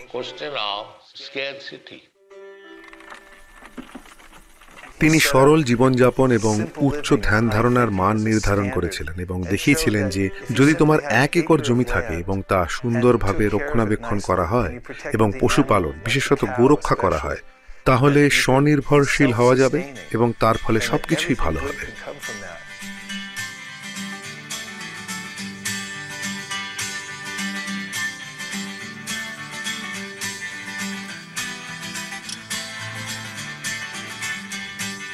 From Bombay to Bangalore, all the Hindus know the score. If you wanna live some more, Hare Hare Hare. হরে কৃষ্ণ ছিল একটা বৈচিত্র্যময় পরম্পরার ধারা যা অত্যন্ত দ্রুত বিকাশ লাভ করছিল বলে মনে হচ্ছিল। ভগবদ্গীতা এবং অন্যান্য অনেক শাস্ত্র গ্রন্থ ইউরোপিয়ান ভাষাগুলিতে অনুবাদ করা হয়েছিল। আফ্রিকান এবং এশিয়ান ভাষাগুলিতেও অনুবাদ করা হয়েছিল। যেখানেই মানুষ গিয়েছে সেখানেই হরে কৃষ্ণরা ছিল। বিমানবন্দরে কমেডিয়ানরা হরে কৃষ্ণদের নিয়ে সব সময় মজাদার সমস্ত কথা বলছিল। আজ সন্ধ্যায় প্রথম শ্রেণীতে বিনস এবং ব্রকলি পরিবেশন করা হবে। আর আপনি চ্যান্টিং করবেন না করবেন না? হ্যাঁ, করব। কৃষ্ণ একটি গৃহস্থালী শব্দে পরিণত হয়েছিল এবং সাংস্কৃতিক দৃশ্যপটের অঙ্গ হয়ে উঠেছিল। এই যে তুমি ব্যঞ্জবাদক, আমার একটু সাহায্য করতে পারবে? আমি একেবারে দিশাহীন হয়ে পড়েছি। তুমি কি হরে কৃষ্ণ প্রয়োগ করে দেখেছো? না। পুনর্জন্ম প্রসঙ্গে আমার একটা প্রশ্ন আছে। আমি কি অন্য কারোর শরীরে প্রবেশ করব, নাকি আমি একটা বড় হরিণ বা অন্য কিছু রূপে জন্মাবো? আমাদের গ্রন্থ নিয়ে পড়ো, বারবার পড়ো, আর এই বিষয়ে চিন্তা করো না।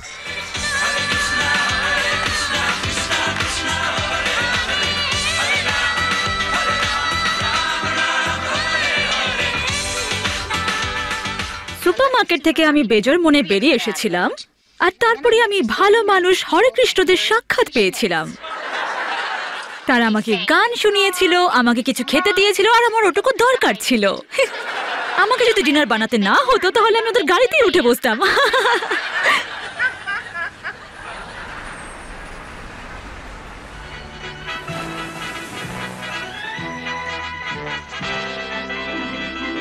আমি বুঝতে পারছি, কিন্তু আপনার কি মনে হয় যে বাইবেল, কোরআন এবং অন্যান্য ধর্মগ্রন্থের মধ্যে মতভেদ হয় বা ওই সমস্ত বিশেষ বিশেষ দর্শনের মধ্যে বৈপরীত্য আছে? না, আমি কোনো মতভেদ দেখি না, কেননা অন্তিম লক্ষ্য হচ্ছেন ভগবান।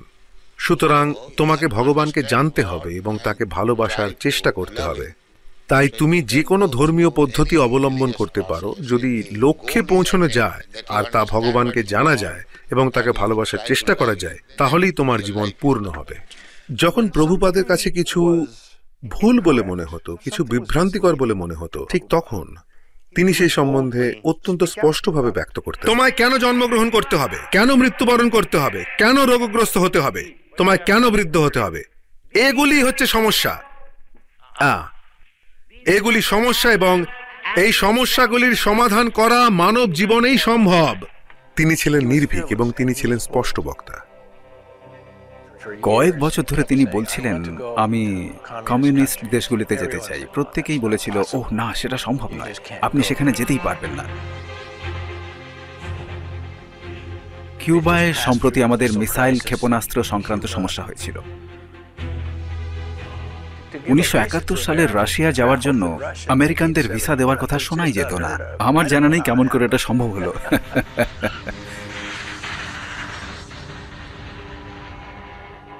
আমি যখন মস্কো বিমানবন্দরে ছিলাম, তখন আমার কাছে ভগবদ্গীতা পাওয়া মাত্রই তারা পুলিশ ডেকেছিল।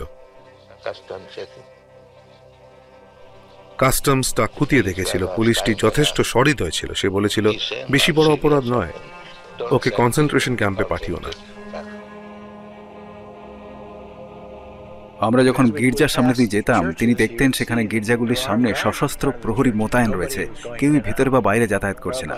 প্রভুপাদ পরে বলেছিলেন যে রাশিয়ার সাধারণ নাগরিকেরা আধ্যাত্মিক ভাবাপন্ন, কিন্তু তাদের নেতাদের জন্য তাদের আর ভগবানের সান্নিধ্যে যাওয়ার কোনো উপায় নেই। আমি ব্যাংকে গেছিলাম কিছু রাশিয়ান অর্থ বিনিময় করতে। ব্যাংকের বাইরে দুটি ছেলে আমার কাছে এসে বলেছিল, তোমাদের কাছে বিটলসের কোনো রেকর্ড আছে? আমি উত্তর দিয়েছিলাম, না, কিন্তু বিটলরা আমাদের গুরুর সঙ্গে সাক্ষাৎ করেছিল এবং তিনি আমার হোটেলের ঘরে আছেন। আচ্ছা। আর তারা প্রভুপাদের সঙ্গে সাক্ষাৎ করতে আমার সঙ্গে এসেছিল। এই রাশিয়ান ছেলেটি প্রভুপাদের বলা প্রতিটি শব্দ পান করেছিল। সে তখনই অত্যন্ত যুক্তিপূর্ণ এবং গুরুত্বপূর্ণ প্রশ্নগুলি করেছিল। ভগবান কে? আমি কে? এবং আমি এখানে কেন এসেছি? প্রকৃত কার্যকলাপ কি? আর প্রভুপাদ বিশদভাবে সেই সমস্ত প্রশ্নের ব্যাখ্যা করেছিলেন। তিনি সম্পূর্ণভাবে তার প্রত্যয় উৎপাদন করেছিলেন, সংশয়াতীতভাবে, যে সেই উদ্দেশ্য সাধনে সম্পূর্ণভাবে আত্মনিয়োগ করবে, এবং তার সবথেকে বড় ঝুঁকির বিনিময়েও।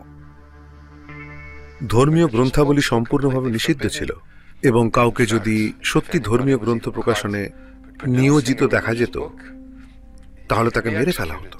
আমি আমার ভগবদ্গীতাটি তাকে দিয়েছিলাম, এবং তার থেকে কপি করে সে তার অনুবাদ করেছিল, এবং কমিউনিস্ট যুগেও রাশিয়ার সর্বত্র তা বিতরণ করেছিল। কিছু গ্রন্থ অবৈধভাবে সে দেশে নিয়ে যাওয়া হয়েছিল। ভক্তরা সেগুলির ফটোকপি করত। আমি একটি ফ্ল্যাটে গিয়ে দেখেছিলাম কেমন করে ভক্তরা প্রতিটি পৃষ্ঠার ফটোকপিগুলি একত্রে সেলাই করে গ্রন্থাগারে বিতরণ করার জন্য বাইরে নিয়ে যাচ্ছে। আর সেই ছোট একটা বীজ থেকে হাজার হাজার কৃষ্ণ ভক্তের উদয় হয়েছে।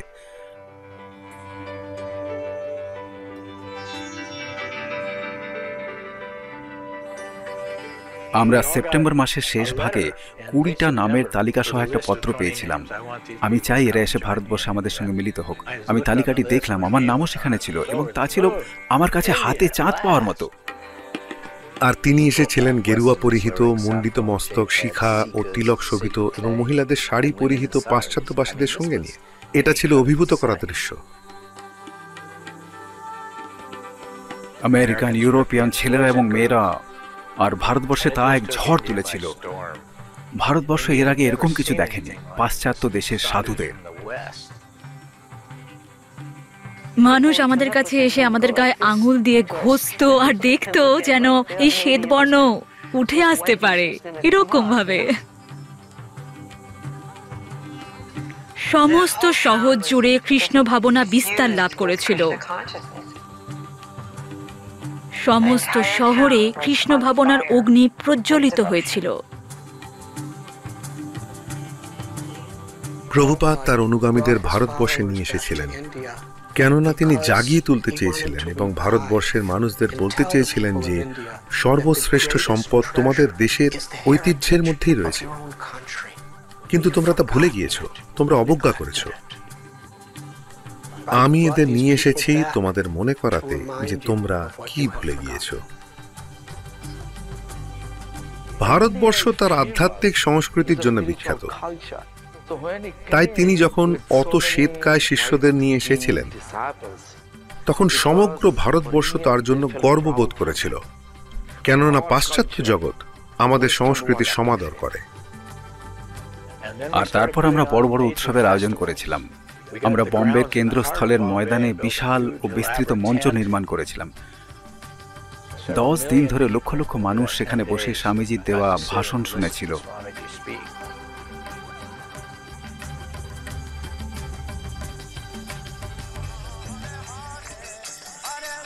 ভারতবর্ষের জগন্নাথ পুরী থেকে লন্ডনের প্রাণকেন্দ্রে এই রথযাত্রা মহোৎসব আগমন করেছে। সেখানে 2000 বছরের প্রাচীন উৎসবে প্রতি বছর লক্ষ লক্ষ দর্শনার্থীর সমাগম হয়ে থাকে। এখানকার মার্বেল আর্কে উপাসকের সংখ্যা হয়তো কম, কিন্তু কৃষ্ণ ভাবনার মাধ্যমে তাদের চিরন্তন আনন্দের সুখ আস্বাদন করার জন্য তাদের ভক্তি কোনো অংশে কম নয়। রথযাত্রা উৎসব একটি প্রাচীন ভারতীয় ঐতিহ্য, যা প্রভুপাদ পাশ্চাত্য জগতের কাছে উপস্থাপিত করেছিলেন। বিগ্রহগণ সারা বছর মন্দিরের ভেতরে অবস্থান করেন, আর এই দিনটিতে তারা বেরিয়ে আসেন যাতে প্রত্যেকেই তাদের দর্শন লাভ করতে পারে। সাধারণ মানুষদের দেখে মনে হলো যে তারাও সেই ব্যবস্থাপনায় সাড়া দিচ্ছে।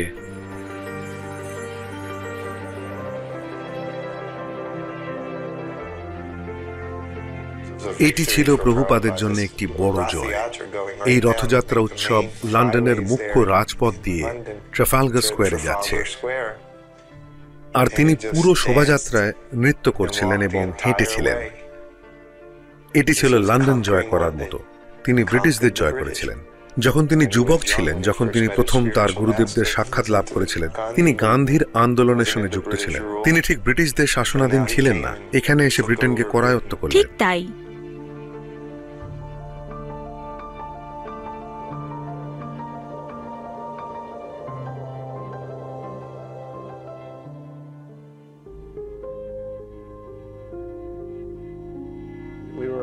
আমরা সকলে এত ছোট ছিলাম এবং বৃহৎ ব্যাপারগুলি পরিচালনার ক্ষেত্রে অপটু ছিলাম।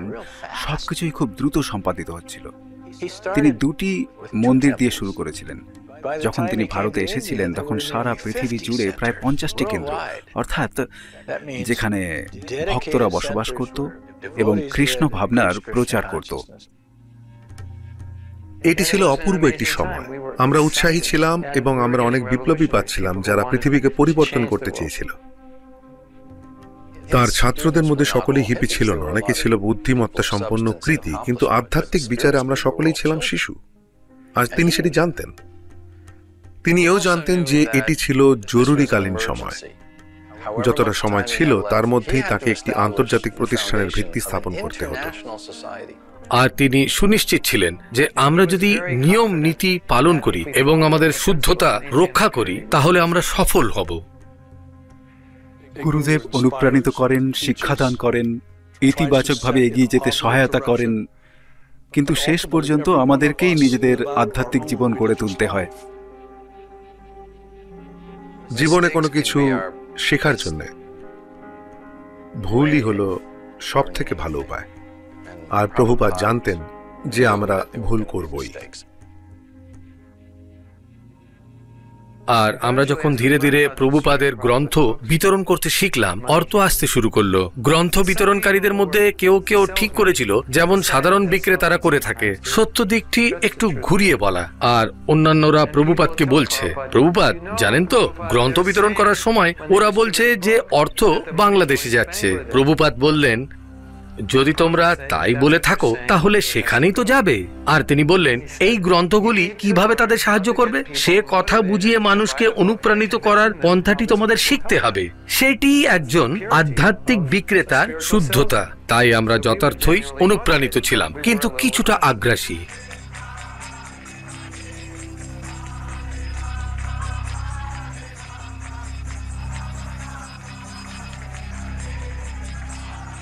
অনেকেই হরে কৃষ্ণ সম্প্রদায়ের সদস্যদের তাদের কার্যকলাপের পরিপ্রেক্ষিতে ক্রোধ উৎপাদনকারী বলে বিবেচনা করে থাকে। তাদের বিপজ্জনক, ধর্মীয়, গোঁড়ামি সম্পন্ন এবং সংকীর্ণ মতবাদে বিশ্বাসী দলগুলির সঙ্গে এক বলা হয়। তারা ধর্মীয় জগতের মাফিয়া। প্রকৃতপক্ষে আমেরিকায় অপরাধে লিপ্ত দলগুলির সঙ্গে তাদের একটা যোগাযোগ রয়েছে। এটি একটি মারাত্মক অভিযোগ। ঠিকই বলছি। মানে আপনি বলছেন যে অপরাধে লিপ্ত হওয়াটা হরে কৃষ্ণদের একটি যৌথ কার্যকলাপ? হ্যাঁ, পণ্ডিত সমাজ এটিকে বলতো এনআরএমস। মানে নতুন ধর্মীয় ধারা। যে কাহিনী আপনারা দেখতে চলেছেন তা হচ্ছে পিতামাতার দুঃস্বপ্ন, একটি হারিয়ে যাওয়া কন্যার পরিবারের কাহিনী।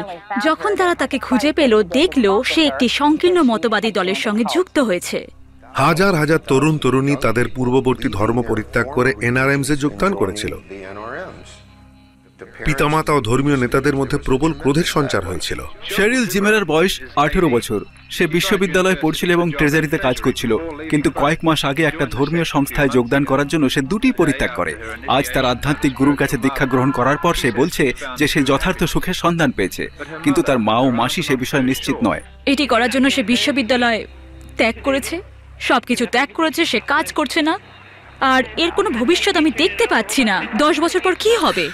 তোমার মা চিন্তিত, কেননা বাস্তবে কি তুমি যা কিছু বলছো তা বহুলাংশে মগজ ধোলাইয়েরই ফল। তিনি দুশ্চিন্তাগ্রস্ত। তার দুশ্চিন্তার জন্য আমি উদ্বিগ্ন, কিন্তু এটা দরকার নেই। এই পিতামাতারা আতঙ্কিত হয়ে উঠেছিল। তারা প্রকৃতপক্ষে বলপূর্বক মানুষকে অপহরণ করছিল। আপনি হয়তো রাস্তায় হেঁটে যাচ্ছেন আর ওরা এসে জোর করে তুলে আপনাকে একটা গাড়িতে ঢুকিয়ে দিল। তারা বলতো, তোমার পিতামাতা আমাদের পেছনের গাড়িতেই আছেন, তোমাদের সঙ্গে একটু কথা বলতে চাই। তারপর তারা একটি হোটেলে নিয়ে গিয়ে রাখতো। পিতামাতারা লোক ভাড়া করে আমাদের অপহরণ করছিল এবং আমাদের মন পরিবর্তন করার চেষ্টা করছিল। এইভাবে মন পরিবর্তন করার জন্য একটা বিরাট উদ্যোগ শুরু হয়েছিল। আপনার মতে এই দলগুলোর মনকে প্রভাবিত করার জন্য বিশেষ কৌশল রয়েছে যা আপনার কাছে বিপজ্জনক বলে মনে হয়? হ্যাঁ, হরে কৃষ্ণ এদের মধ্যে অন্যতম প্রধান। তারা একই কৌশল অবলম্বন করে। এটা গায়না জিম জোনসের থেকে আলাদা কিছু নয়, এটা হিটলারের থেকে আলাদা কিছু নয়।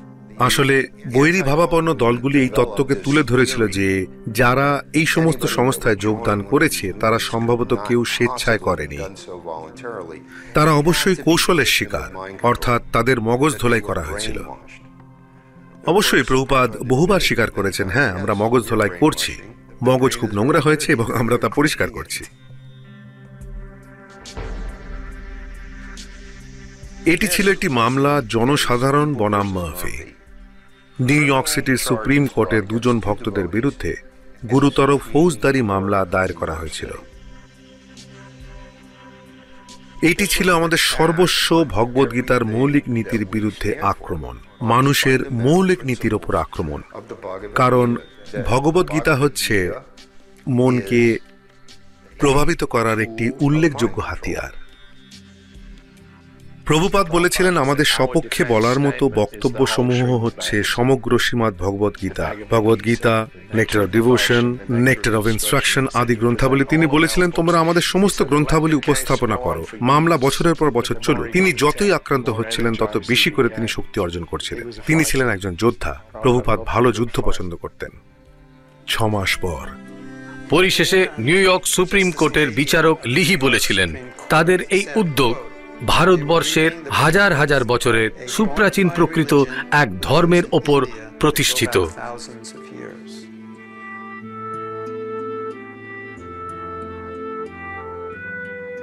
আমাদের অধিকার আছে, সম্পূর্ণ অধিকার আছে যে কোনো কিছু বিশ্বাস করার পূর্ণ অধিকার এই দেশে থেকে।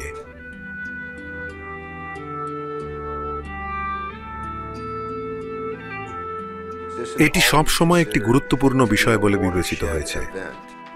আইনের প্রতিটি ধারায় এর উল্লেখ করা হয়েছে।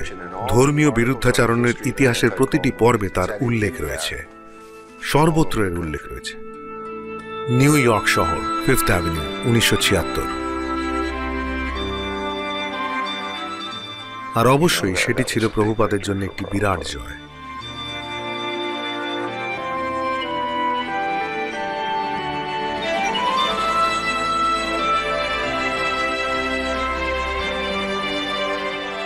তোমরা যদি অনুগ্রহ করে কৃষ্ণ ভাবনাময় হও এবং ভগবত প্রেমের আনন্দে মগ্ন হয়ে কীর্তন ও নৃত্য করো, সমগ্র জগৎ তোমাদের অনুসরণ করবে, এটি বৈকুণ্ঠে পরিণত হবে, আর কোনো সমস্যা থাকবে না। তোমাদের অসংখ্য ধন্যবাদ।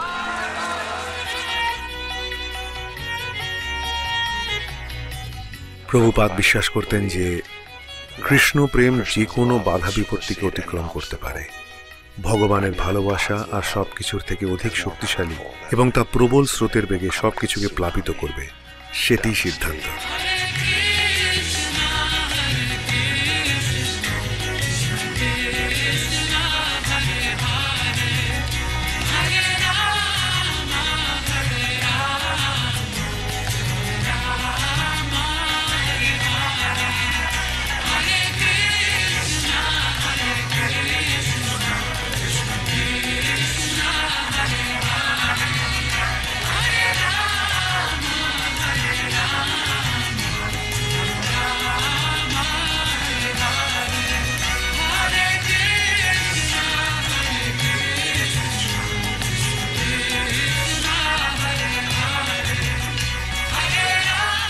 এমন একটিও দিন ছিল না যা আমাকে বিস্মিত করেনি।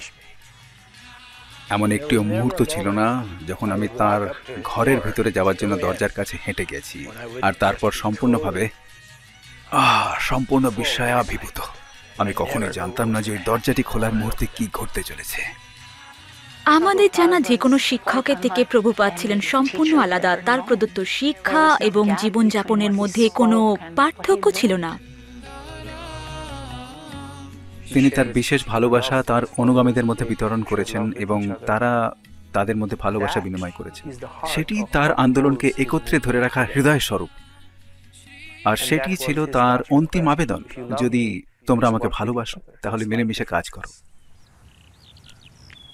আমার প্রিয় ছেলেমেয়েরা, আমার সতর্কবাণী এসে গিয়েছে। আমি কঠিন হৃদরোগে আক্রান্ত। সুতরাং শ্রী চৈতন্য মহাপ্রভুর ধারা এখন তোমাদের উপর ন্যস্ত।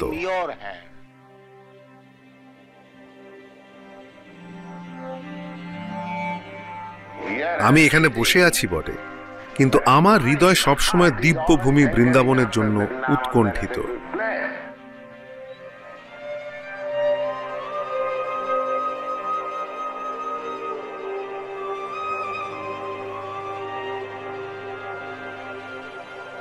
বৃন্দাবন, ভারত, 1977। তার স্বাস্থ্যভঙ্গের কারণে তার চেতনা এতটুকুও বিচলিত হয়নি। সবাই এটি দেখতে পাচ্ছিলেন যে এখানে এমন একজন ব্যক্তিত্ব রয়েছেন যিনি সম্মুখভাবে জানতেন যে তিনি এই দেহ নন। আমি সেখানে ছিলাম যখন তিনি এই জগৎ ত্যাগ করে চলে যাওয়ার 2 সপ্তাহ আগে পর্যন্ত শ্রীমদ্ ভাগবতম অনুবাদ করেছিলেন।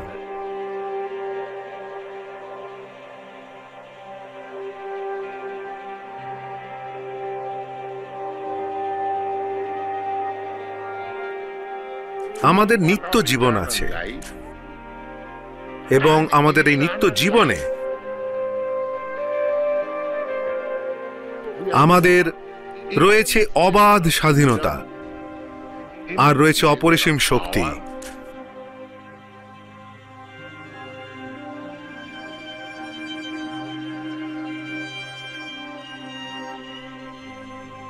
আমি তোমাদের দেশে একাকী এসেছিলাম এই করতাল দুটিকে সঙ্গে করে। এখন তোমাদের দেশে তোমরা কতজন হরে কৃষ্ণ কীর্তন করছো, সেটি আমার সাফল্য।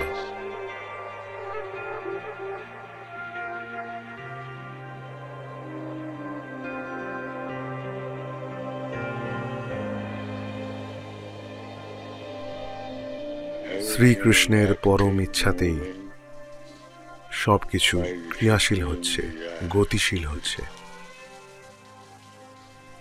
এই চেতনাই হচ্ছে কৃষ্ণ ভাবনা।